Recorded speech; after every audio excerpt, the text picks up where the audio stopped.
पर्चे के मोहताज नहीं है। और इनसे हम बातचीत करने वाले हैं। किरण सिंह का रोशन रोय का सुनवाई था 3 मई को, और किरण सिंह क्यों नहीं आई 3 मई को, हम इनसे पूछताछ करने की कोशिश करेंगे कि आखिर क्यों नहीं आई, क्या मुद्दा है। सबसे पहले स्वागत है सर। बहुत बहुत धन्यवाद आपको। सर 3 मई के किरण सिंह आने वाली थी, रोशन रोय का सुनवाई था, तो क्या कुछ ऐसा हुआ जो किरण सिंह नहीं आई? देखिए, चूँकि लगातार पिछले 14 तारीख फिर 3 मई जो है, उसके बाद इन लोगों को जो हाई कोर्ट से डायरेक्शन मिला रोशन रोही वर्सेस किरण सिंह के केस में कि विक्टिम का एग्जामिनेशन करवाइए before the court, trial court, special trial court.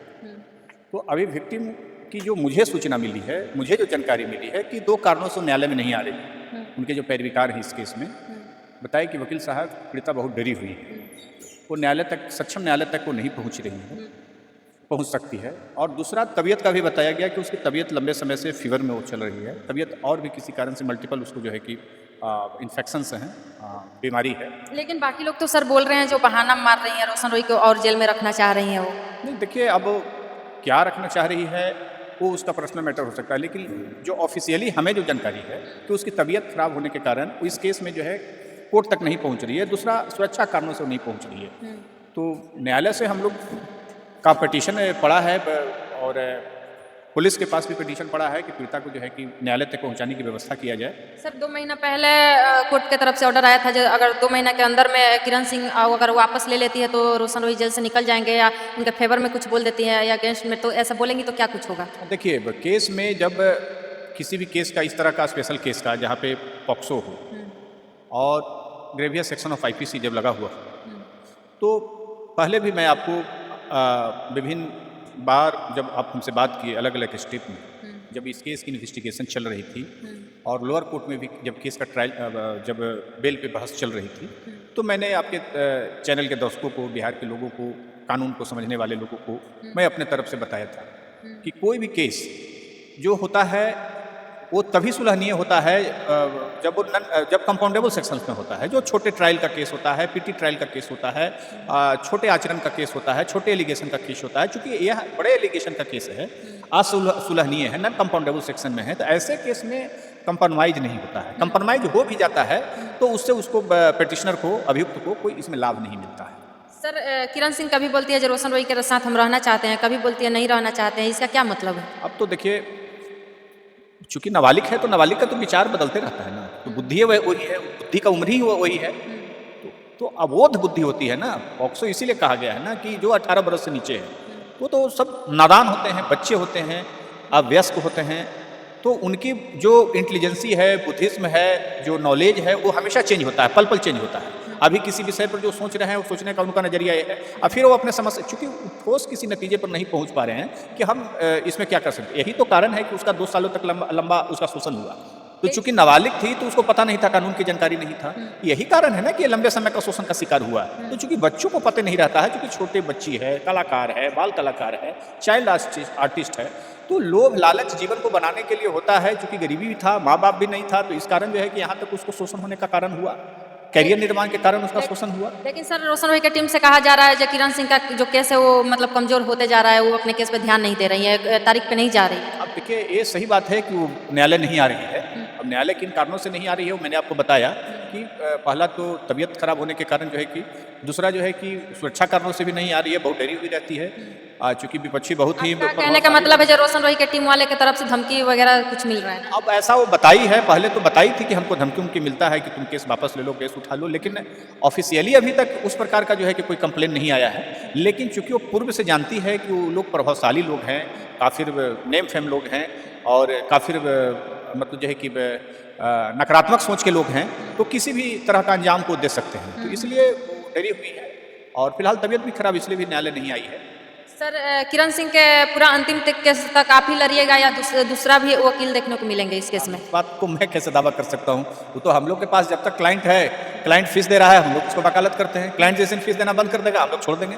हम लोग कभी ना किसी केस में इंटरेस्ट रखते हैं। हमारे लिए क्या इंटरेस्ट रखता है?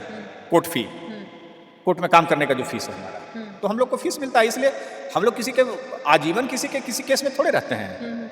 बहुत सा बीच में भी हम लोगों से फाइल लोग लेकर के चला जाता है, वकील चेंज भी हो जाता है। तो इसलिए हम लोगों को किसी केस में निजी कोई लगाव नहीं होता है, कोई पर्सनल अटैचमेंट नहीं होता है कि, और किसी भी केस में क्या अंजाम हो रहा है उससे भी कोई प्रभाव नहीं पड़ता है। लेकिन हाँ, इतना जान लीजिए मेरी अपनी जो तजुर्बा है, मेरी अपनी जो अनुभव है, मैं कोई केस हारना नहीं चाहता। जब मैं कोई केस लेता हूँ तो उसको अंतिम अंजाम तक जानता हूँ कि मैं इसको जो है कि विपक्षी को पराजित करूँगा।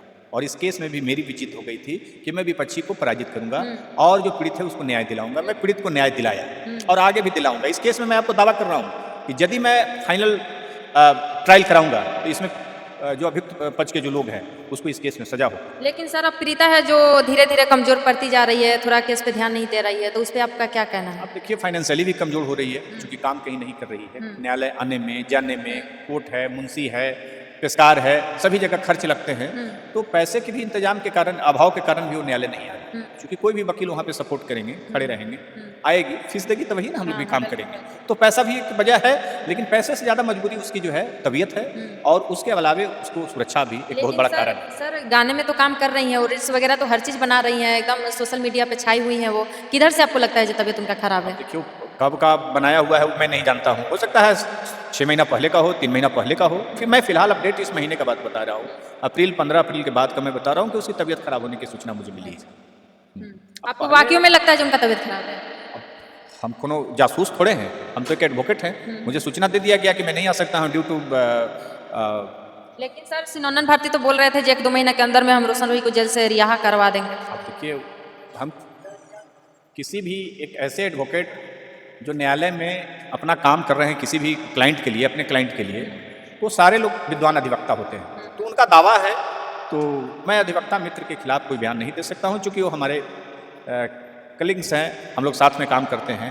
आज कभी किस केस में हम हैं, आज हमारे खिलाफ किसी केस में वो हैं। तो ये सब चलते रहता है, हम लोगों का कोई व्यक्तिगत मतांतर नहीं है। उनके दावा है, मैं उनके दावा को लेकर मैं खारिज करता हूँ। बीइंग एडवोकेट उनको बेल नहीं होने देंगे। वो जितना भी दावा कर लें मैं उनको बेल नहीं होने दूंगा इस केस में। लेकिन सर आप बहुत उम्मीद के साथ बोलते हैं कि हम केस में रिहा नहीं होने देंगे, लेकिन आप जो बोलते हैं वही होता है। सिनोनन भारती तो बोलते हैं लेकिन उनका जो बोलते हैं वो होता नहीं है। आपको इतना उम्मीद कैसे रहा? देखिए मैं चूंकि कानून की बारीकियों को समझता हूँ, मैं लॉ के जो रूलिंग्स हैं मैं उसको फॉलो करता हूँ, मैं देखता हूँ, मैं कोर्ट को भी बात करता हूँ, कोर्ट का व्यू को बात करता हूँ। जजेस साहब के जो है कि इसमें क्या कर सकते हैं, उनके तजुर्बे और अनुभव जो पहले का रहा है उस पर भी मैं करता हूँ।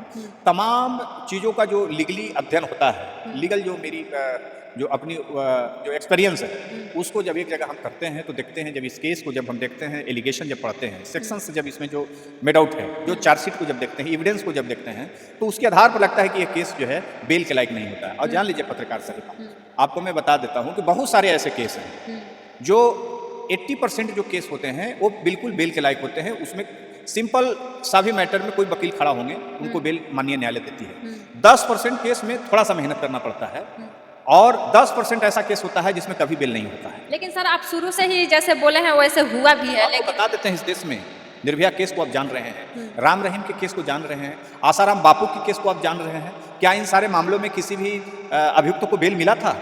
नहीं मिला था, अभी तक किसी को नहीं मिला है। तो चूंकि कुछ ऐसे केस हैं जिसमें कि न्यायालय भी विचार करती है कि यह बेल देने लायक योग्य मैटर नहीं है, इसको फाइनल ट्रायल किया जाए और ट्रायल के बाद जो जजमेंट होगा, जजमेंट पे जब इसकी अवधि जब कटेगी, सजा के बिंदु पर जब सजा हो जाएगा, या फिर हो सकता है कि सजा में क्या होगा सजा के बिंदु पर वो माननीय न्यायालय में उस समय तय किया जाएगा। लेकिन फिलहाल इसमें जो है बेल का कोई विषय नहीं है। सर हमने ये भी सुना है रोशन रोही की टीम के द्वारा नमस्कार प्रणाम, आप देख रहे हैं चर्चित न्यूज और हमारे साथ किरण सिंह के वकील है, वही वकील जो एकदम सोशल मीडिया पे वायरल चल रहे हैं। और किरण सिंह को छोड़ दीजिए और पैसा इतना लेके मैनेज कर लीजिए। हम लोग जिसको केस लेते हैं हम लोग अंतिम तक उसी केस में रहते हैं, हम बीच में हम लोग कोई रास्ता नहीं बदलते हैं। मैं आपको बताया तो कि मैं केस हारता नहीं हूँ, मैं वही केस लेता हूँ और जब मैं कोई केस लेता हूँ उस केस में पूरी तन्मयता, मेहनत और अपने हार्डशिप के बदौलत उसके खूबी मेहनत करते हैं पत्रकार साहिबा। तो मैं इस केस को मैं जीता हूँ, मैं पीड़िता को न्याय दिलाया हूँ।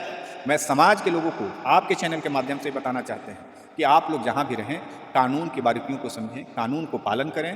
कानून जो है कहा गया है सर्वोपरि होता है, law is above and every person is equal before the law. इसलिए कोई भी कानून के साथ मजाक नहीं करें। कानून के साथ मजाक करेंगे, कानून के साथ छेड़छाड़ करेंगे, आप बच सकते हैं कुछ दिनों के लिए, लंबे समय तक नहीं, क्योंकि कानून का हाथ बहुत लंबा होता है। इसलिए लोगों को हम यही कहेंगे कि न्यायालय पर भरोसा रखिए और लीगल जो है कोई भी हो अपना जॉब कीजिए, अपने व्यवहार को संयमित रखें और कोई भी किसी भी व्यक्ति के अधिकार क्षेत्र में उसके साथ छेड़छाड़ करने की कोशिश नहीं करेंगे, नहीं तो आप पे कानूनी दंडात्मक कार्रवाई होगी। लेकिन सर एक सवाल मेरा और रहेगा, आपको क्या लगता है अभी रोशन रोही कितने साल या कितने महीने जेल में रहे? देखिए, मैं पहले भी बताया हूँ कि अभी 1 ईयर बिफोर अभी उनकी कोई बेल नहीं हुई, कोई बिल नहीं? कोई बेल नहीं। लेकिन आप बोलते हैं जो बेल नहीं होगी और रोशन रोही के वकील बोलते हैं जो 1-2 महीना में हम बेल करा के रहें। अब तो देखिए, हम पहले भी बोले कि उनका काम है, वो बेलें कराने के लिए ना उनको रखे हुए हैं। वो उनका काम क्या है? बेल मांगना। मेरा काम क्या है? बेल नहीं देना। बेल नहीं होने देना। तो मेरा काम है बेल रिजेक्ट कराना, उनका काम है बेल मांगना। तो हम लोग दोनों अपना अपना काम कर रहे हैं। हाँ। तो भी और कहीं ना अधिवक्ता कहीं है। आप ही मतलब इस मुद्दे पे मतलब सफल होते हैं, लेकिन वो नहीं हो पाते अब हैं। मैं उस पर टिप्पणी नहीं करूंगा। है आप लोग क्यों आप इतना बखूबी से कैसे काम करते हैं जो आप सफल हो जाते हैं, वो मतलब अनसफल हो जाते हैं, नहीं कर पाते? नहीं, हर लोग का अपना अपना बुद्धिज्म होता है, इंटेलिजेंस लेवल होता है, नॉलेज लेवल होता है, उस पर केस टिकता है। और केस बहुत सा टिकता है केस कोर्ट में इसलिए भी कि उसमें एविडेंस होता है। इस कारण भी जो है कि हम लोग, चूंकि यह केस बहुत मजबूत है, इस कारण भी हमारी जीत हो रही है। इसमें बहुत सारी एविडेंस हैं जो पीड़िता के पक्ष में है। पीड़िता का जो है कि FIR डायरेक्ट एलिगेशन है जो अभियुक्त के खिलाफ है, और एलिगेशन जो है सेक्शन से जो ऐसे लेवल पे लगा हुआ है जो कि सुलहनीय नहीं है, वो बेल के लायक भी नहीं है फिलहाल। तो इस कारण भी हमारी जीत हो रही है। लेकिन सर किरण सिंह बहुत कम फोकस दे रही है ये सब मामले पे, क्या कहना चाहिएगा किरण सिंह? यही होता है किसी भी केस में, पीड़िता हो या पीड़ित व्यक्ति हो या कोई इन्फॉर्मेंट हो। हम लोग के पास एक लंबी अनुभव है पत्रकार सेवा कि लड़ते लड़ते लोग थक जाते हैं, क्योंकि उनको लड़ने में हरासमेंट होता है, लड़ने में पैसे खर्च होते हैं, वकील को देना पड़ता है, मुंशी को देना पड़ता है, पेशकार को देना पड़ता है, कागजी खर्च होते हैं। तो हर जगह जो है कि उनको जगह जगह पर न्यायालय आना जाना, तो उस कारण से है फाइनेंशियली वो कमज़ोर हो भी जाता है। तो पीड़िता इसमें भी हम देख रहे हैं कि वो न्यायालय बहुत कम आ रही है। इसका एक भी कारण और है कि वो उसकी सोर्स ऑफ इनकम हो सकता है घट गया हो। लेकिन ऐसा नहीं है कि वो अपने केस को छोड़ दी है, वो अपना केस पे उसको ध्यान है, फ़ोन करते रहती है न्यायालय, लेकिन आ नहीं रही है।